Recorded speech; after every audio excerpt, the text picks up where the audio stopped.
ayer y hoy, aprendiendo del pasado, de Menzies, ayer y hoy.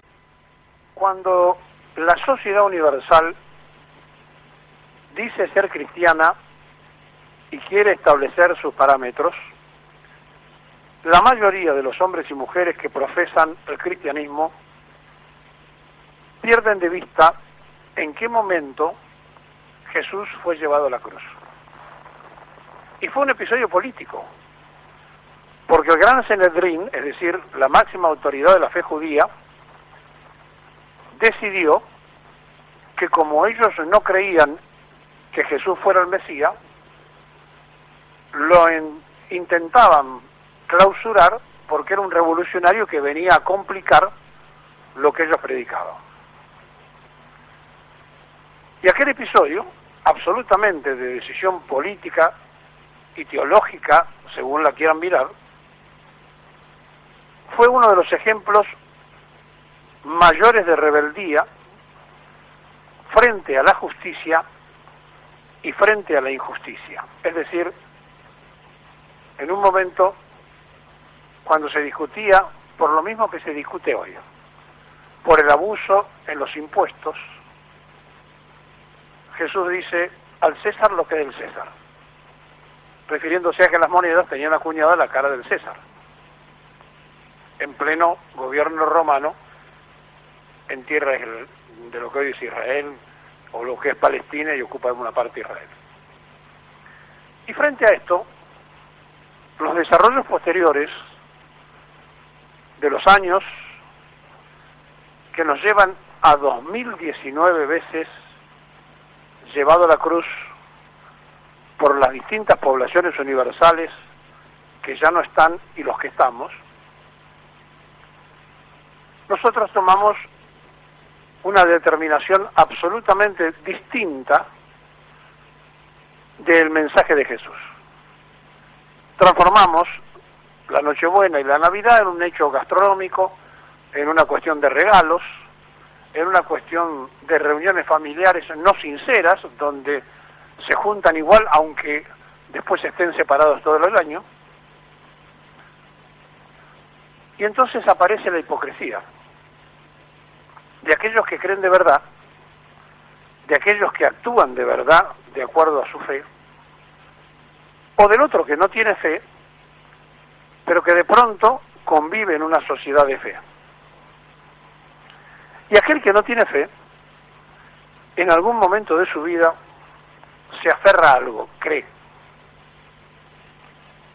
Entonces, los seres humanos estamos formados de la creencia, que es parte del dogma, que se acepta y no se discute, y de las vivencias. Y entonces cuando las vivencias van transformando las cuestiones habituales de lo que es la enseñanza que debía estar predicándose a nivel universal de Jesús,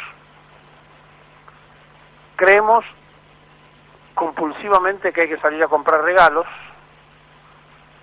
ver qué resolución gastronómica le damos a la Nochebuena y de qué forma pasamos la Navidad, sin contar en que alguno inventó la pirotecnia, que tanto daño hace, y otros, tomando alcohol, no les importa después salir a manejar un automóvil. Pero eso casi ni siquiera lo evalúan.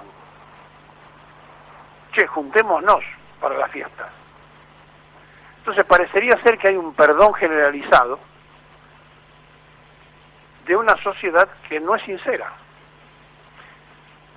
Y cuando esta noche los que podamos estar reunidos y tener resuelto ese tema gastronómico y también el otro, el de los regalos comerciales, una gran parte de la población argentina no tendrá ni siquiera para brindar. Y lo que es peor, aunque tengan para brindar, tienen la esperanza trunca, tienen la vida arruinada, tienen postergadas sus ilusiones, porque durante mucho tiempo se tergiversó la administración pública por todos los gobiernos y por todos aquellos, entre comillas, grandes hacedores de ideas económicas que destruyeron la Argentina. Y entonces, cuando en el mundo aparecen los mensajes de salutación y todo el mundo se saluda y todo el mundo desea felicidad, ese mismo mundo no se da cuenta que el 75% de la humanidad tiene que acostumbrarse a vivir con el 25% del PBI internacional y ese otro 25% consume el 75%, es decir, que la distribución de las riquezas a nivel mundial es un desastre. ¿Y quién hace ese desastre? El capitalismo. ¿Y cuál era lo que se oponía al capitalismo para resolver estas soluciones aparentemente? El comunismo. ¿Saben cómo terminaron? Una de las primeras potencias económicas del mundo, si no la primera, es el gran Partido Comunista Chino, 1.500 millones de afiliados, 20 millones de millonarios, potencia capitalista. La otra, la panacea de Moscú, potencia capitalista. Es decir, el capitalismo ganó la batalla. O sea, los menos les ganaron a la idea de los más y los menos a través de la codicia, porque el capital privilegia eso, privilegia al que tiene y no al que es. Y entonces, ya en un rincón del mundo, que es la Argentina, nosotros tenemos hace 75 años la posibilidad de pensar de otra manera. Porque si el marxismo es un materialismo dialéctico, si el capitalismo es un materialismo económico, el peronismo es una doctrina espiritual. Es decir, se construye en base a la doctrina social de la Iglesia, pero además Perón dice el hombre vale por lo que es, por ser hombre. Y acá viene el protagonismo de Jesús. Todos somos iguales porque todos somos hombres y mujeres hechos a imagen y semejanza. No nos obligó a una lucha de clase ni a una lucha del capital. Nos pidió que nos entendiéramos y nos respetáramos como humanos. Y cuando uno ve que la Argentina volvió al preperonismo, donde la miseria se instaló como conducta, donde el hambre que tienen algunos le importa bastante poco a los otros, que discuten para saber si la jubilación tiene que estar mejor o peor, pero no piensan que hay otros que no tienen nada, aunque tengan sus derechos adquiridos en las jubilaciones que cobran, y que los diplomáticos se hayan quejado ayer porque dicen que ellos no son una jubilación de privilegio, sino que al estar tanto tiempo fuera de la Argentina, sus cónyuges y sus familias no se realizan y por eso tienen la jubilación que tienen.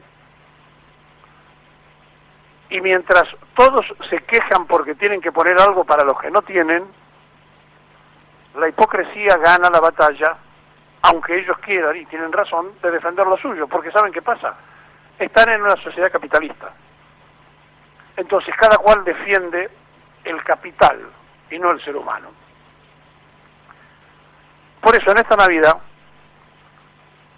y en la situación en que está la Argentina, es casi una obligación ser peronista. No es una opción, es una obligación. ¿Saben por qué? Porque es una doctrina espiritual, porque vino a darle la dignidad al ser humano, porque se plasmó un desarrollo nunca igualado en la sociedad nacional, y porque además muchos tergiversaron cantando la marcha esas enseñanzas que son tan claras y precisas, donde el hombre debe producir al menos lo que consume, y donde están todos los derechos establecidos en la Constitución del 49, pero también las obligaciones. Y entonces, si nos detuviéramos un minuto, y si en las universidades, en lugar de discutir a Marx, o de discutir a Engels, o de discutir a Adam Smith, discutiéramos a Perón, encontraríamos una lógica de partida. Nunca la Argentina estuvo mejor que en aquellos 10 años gloriosos cargados de realizaciones y llenos de propuestas de igualdad. Nunca. Y nunca hubo un ingreso a la clase media del hijo del obrero como en aquel tiempo, jamás. Y nunca hubo una universidad gratis como entonces, nunca. Y nunca hubo una salud pública como la de Carrillo, no la hubo. Y nunca hubo una Argentina potencia como aquella que decía que éramos el cuarto país del mundo en desarrollo atómico, la quinta aerolínea del mundo, la cuarta flota mercante. Nunca la Argentina tuvo aquello, salvo en aquel periodo. Por eso digo que no sería una opción ser peronista, sino una obligación. Y como ser cristiano no es ninguna obligación, sino que es una opción, tampoco podemos obligar a que nadie sea peronista, sino que es una opción. Y claro, han aparecido después las religiones que han desvirtuado a Cristo. ¿Cómo que no? ¿Cuántos cristianos hay y cuántas religiones han hecho? Parece que no alcanzaba el monoteísmo, entonces había que hacer un montón de representantes. ¿Cómo no va a haber una distorsión del peronismo con tanta aparición de quienes dijeron representarlo? Pero estoy hablando de las esencias, del Jesús que fue a la cruz y que nosotros lo recitamos pero no lo respetamos, y del Perón que se inmoló para darle al pueblo argentino lo que el pueblo argentino recibió alegremente pero no lo defendió. Y esta sociedad, nuestra sociedad, la que hoy nos toca vivir a todos, nos obliga a reflexionar seriamente si esta noche los que podamos levantar una copa, lo que podamos brindar, lo vamos a hacer rodeados de nuestros afectos y solamente pensando en el grupo que está allí, o si nos vamos a animar, aunque no lo querramos decir públicamente, a pensar en silencio, de brindar por los argentinos que no lo pueden hacer, de los argentinos sumergidos, de los sufrientes, de los que no tienen trabajo, de los que no tienen esperanza, de los que cayeron en el mundo de la droga, de los que están presos, de los que han perdido la idea de lo que es la vida, es decir, de la Argentina destrozada. Porque ¿saben una cosa? Cuando Perón hablaba de la unidad básica, no hablaba del local político, hablaba de la familia, hombre, mujer y descendencia, unidad básica constitutiva de la comunidad.